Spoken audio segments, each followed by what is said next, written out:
warahmatullahi wabarakatuh. Saya Dimas juga Pratama dengan NIM 2005 0111010186 kelas D mata kuliah Manajemen Pemasaran 1. Saya di sini akan menjawab soal dari ujian akhir semester Manajemen Pemasaran 1. Langsung saja untuk soal yang pertama. Menurut Albara bin Lajamuddin 2012.14, sistem informasi merupakan suatu sistem di dalam suatu organisasi yang mempertemukan kebutuhan pengelolaan transaksi, mendukung operasi yang bersifat manajerial, dan kegiatan dari suatu organisasi menyediakan pihak luar tertentu dengan laporan yang diperlukan. Sedangkan menurut Gordon B. Davis dalam bukunya Hanif Al-Fatah 2010 9, sistem informasi adalah data yang telah diolah menjadi sebuah bentuk yang berarti bagi penerimanya dan bermanfaat dalam pengambilan keputusan saat ini atau pada masa mendatang. Menurut Anda, bagaimana perbedaan penggunaan sistem informasi yang dimiliki perusahaan besar, di sini disebutkan nasional dan multinasional, dengan perusahaan kecil atau bisa disebut UMKM? Nah, sistem informasi pemasaran akan sangat membantu kita selaku pelaku usaha untuk menetapkan strategi pemasaran yang efektif dan efisien. Apalagi di era digital seperti ini, masih cukup sering kita jumpai perusahaan-perusahaan yang sampai gulung tikar akibat tidak mampu memasarkan produknya dengan baik pada industri kelas menengah ke bawah atau bisa disebut UMKM tadi. Bahkan ada yang belum memahami dengan sistem informasi pemasaran. Akibatnya mereka mengalami kesulitan untuk memasarkan produk dan mengembangkan usahanya. Nah, seperti pada manajemen yang lainnya, manajemen pemasaran di sini juga ada analisis, planning, implementasi, organisasi, dan controlling. Di sini juga ada sistem subproduk, subsistem tempat, subsistem promosi, subsistem harga. Nah, perbedaan yang paling menekankan adalah sistem teknologinya. Dalam teknologi ini, yang perusahaan-perusahaan besar atau bisa disebut multinasional atau nasional tersebut sudah menggunakan teknologi dalam pengelolaan sistem informasi pemasaran, seperti dalam melakukan riset, dalam melakukan pemikirannya untuk melakukan kegiatan atau menetapkan strategi pemasaran yang efektif dan efisien tadi. Tapi di perusahaan yang UMKM ini masih dilakukan dengan skala kecil atau bisa disebut dengan sistem manual, karena pemikiran orangnya juga masih tertinggal jika dibandingkan dengan orang-orang yang masih di luar, yang ada di negara-negara maju gitu. Dan itu yang pernyataan kedua untuk menetapkan keputusan. Nah, yang di perusahaan multinasional atau nasional dalam mengambil keputusan ini melibatkan banyak orang, seperti manajemen pemasaran dengan melakukan riset terlebih dahulu untuk mengambil keputusan. Tapi di UMKM di sini pengambilan keputusan bisa dilakukan oleh pemilik usaha, karena UMKM tidak melibatkan banyak SDM karena lingkup usahanya yang masih kecil daripada lingkup perusahaan multinasional dan nasional yang sudah mencakup besar gitu. Nah, di sini SDM juga tidak melibatkan orang banyak. Ambil contoh saja di masa pandemi seperti ini, perusahaan multinasional sudah melakukan riset terlebih dahulu sebelum pengambilan keputusan untuk beralih ke sistem online. Tapi di UMKM ini kalau dipaksa dari sistem offline langsung menuju online, ini akan kesulitan beradaptasi gitu. Pertanyaan yang kedua, bagaimana cara Anda mengidentifikasi pesaing usaha Anda berdasarkan lingkungan pemasaran dan persaingan pasar pada pasar online? Di sini disebutkan marketplace, dan pasar offline atau pasar di sini disebutkan pasar konvensional, ruko, toko, retail, dan lain-lain. Kita harus tahu dulu pesaing di sini. Perusahaan harus tetap menjaga kualitas produk agar tidak kalah dengan pesaing. Bukan hanya kualitas produk saja yang dijaga, tetapi juga pelayanan terhadap customer, konsistensi produk, dan lain sebagainya. Jika perusahaan tidak terlalu memperhatikan tentang persaingan ini, bisa jadi perusahaan akan kalah dan produknya tidak akan berkembang. Maka dari itu, pesaing inilah dapat mendorong kinerja perusahaan agar selalu baik dan dapat selalu meningkatkan kualitas produknya. Nah, di sini yang pertama adalah kita bikin strategi atau riset dulu. Sekelompok perusahaan jika mengikuti strategi yang sama dalam pasar sasaran tertentu disebutkan dengan kelompok yang strategis. Misalnya saja ada sebuah perusahaan yang ingin masuk ke industri kegiatan rumah tangga utama, apa sih yang harus ada strateginya? Yaitu setelah itu adalah tujuan-tujuannya dan mengidentifikasi kekuatan dan kelemahannya. Kekuatan dari pesaing, kekuatan dari kita, kelemahan dari pesaing, dan kelemahan juga dari perusahaan kita gitu.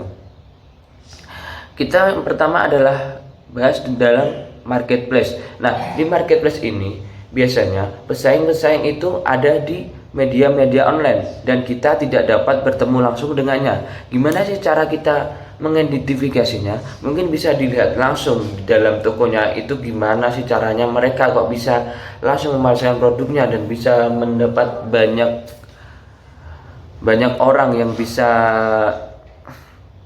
kenapa bisa menjual banyak produk situ, apa sih kelebihannya, apa sih kelemahannya gitu.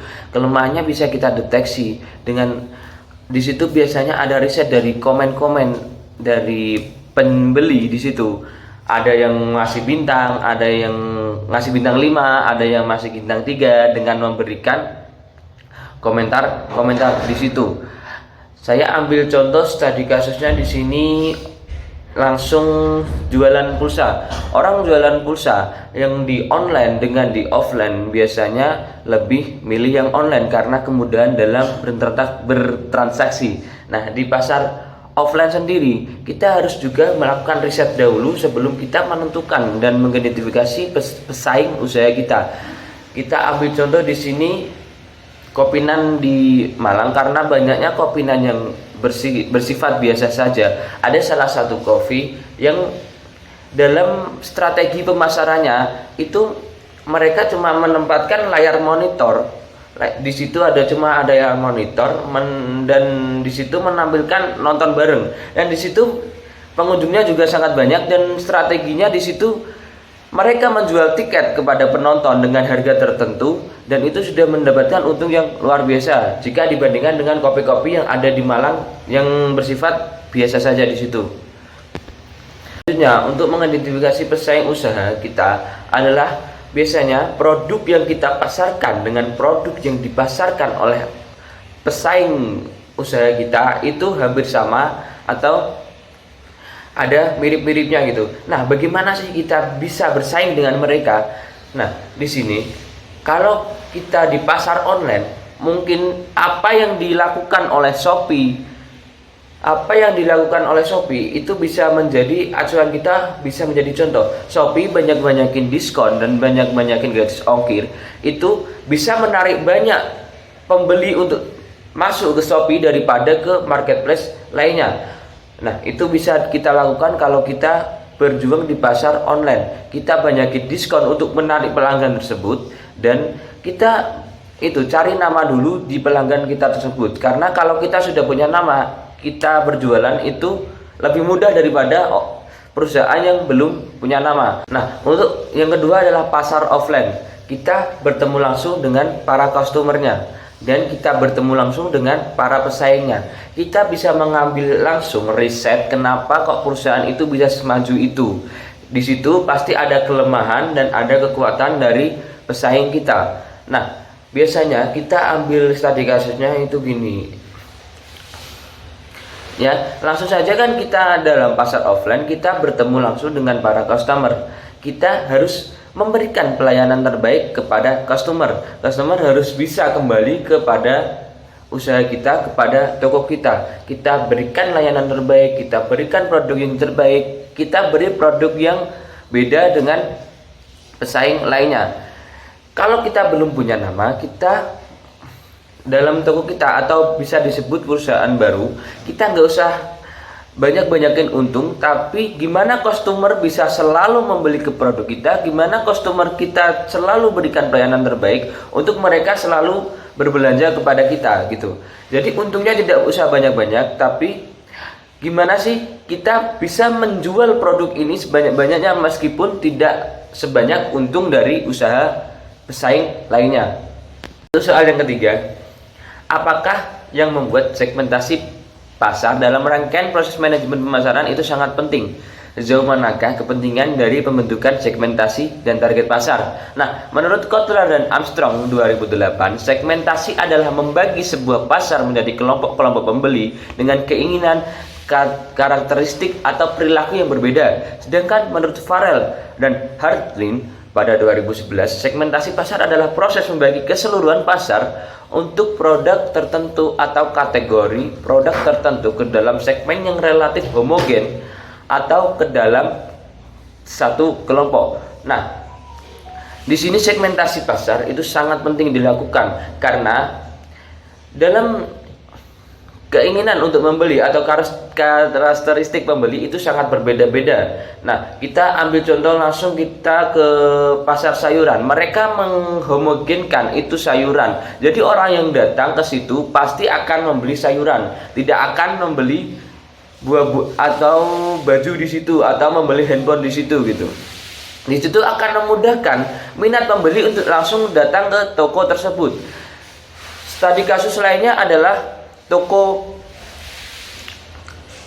toko elektronik yang ada di mal-mal. Di situ biasanya orang-orang pembeli yang datang ke situ juga akan mencari elektronik. Di situ akan dimudahkan dalam pola pikirnya.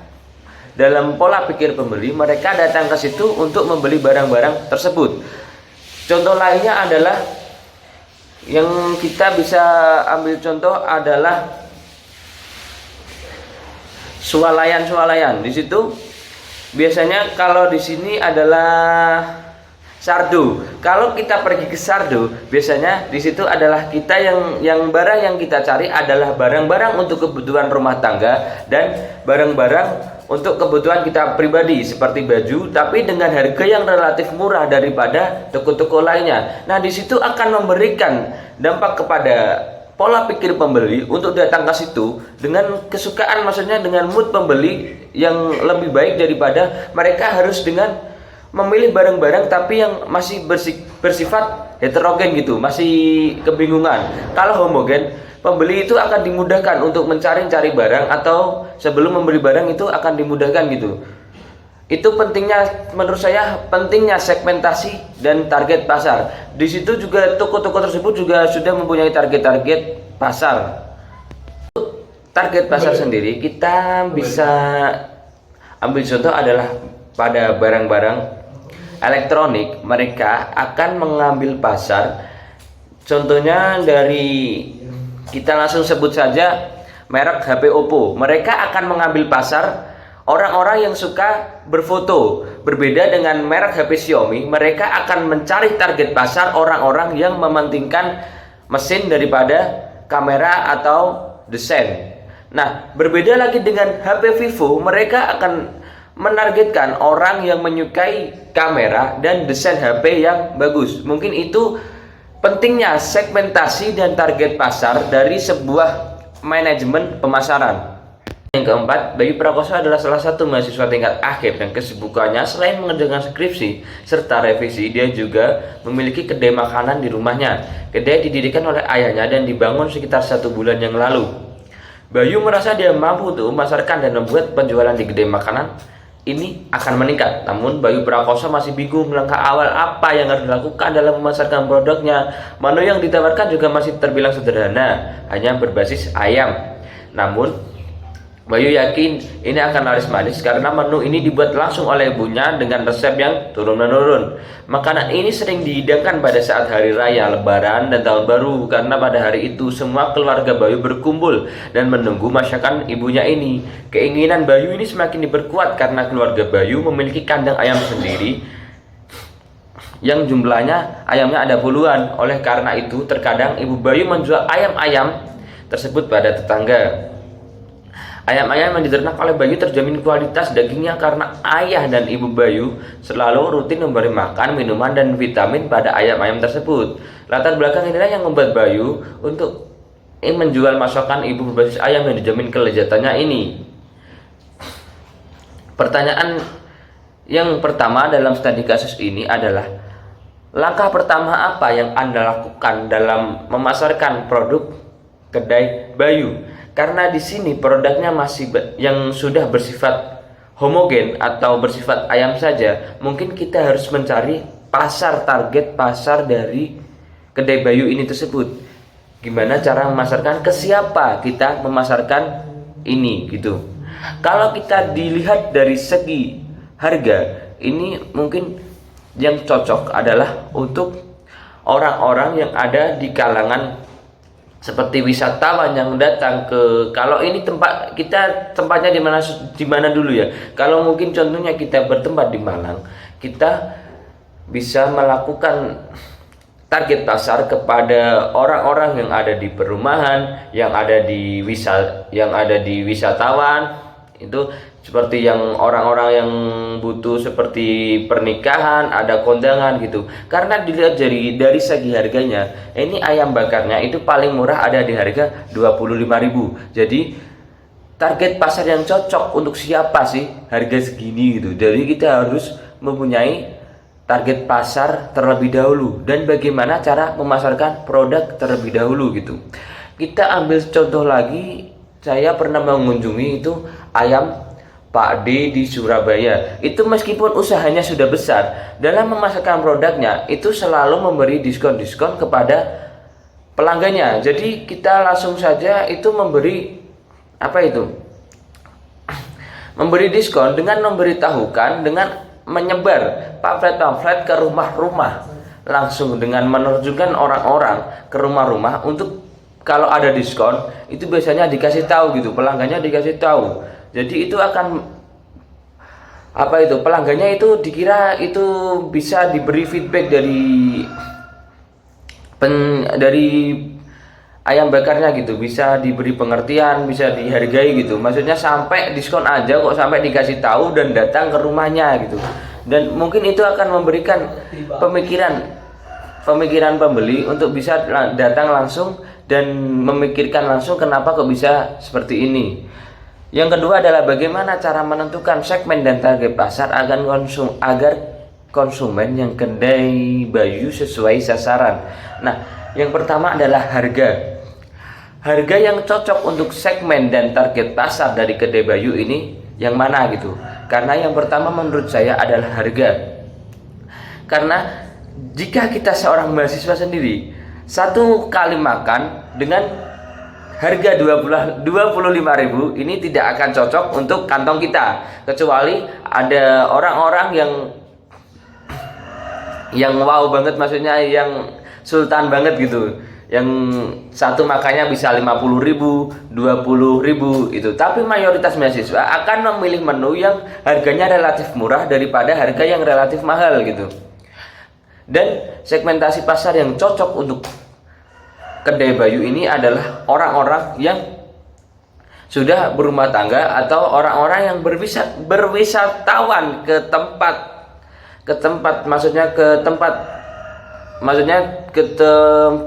yang ada di kedai Bayu. Jadi contohnya itu kedai Bayu berlokasi di Malang dan target pasarnya adalah orang-orang yang berwisata ke Malang. Selanjutnya adalah apa dan bagaimana syarat untuk Bayu dalam menjalankan kedai ini ke depannya. Mungkin sarannya adalah ketika kedai ini sudah besar, maksudnya jangan lupakan pelanggan-pelanggan utama yang sudah membeli ketika kedai ini masih belum bisa dikatakan besar. Seperti contoh tadi, meskipun perusahaan ini sudah besar, tetap berikan diskon kepada pelanggan-pelanggan. Ini untuk menarik minat pelanggan baru dan tetap mempertahankan minat pelanggan lama untuk kembali ke kita gitu. Mungkin itu jawaban dari saya, kurang lebihnya mohon maaf. Wassalamualaikum warahmatullahi wabarakatuh.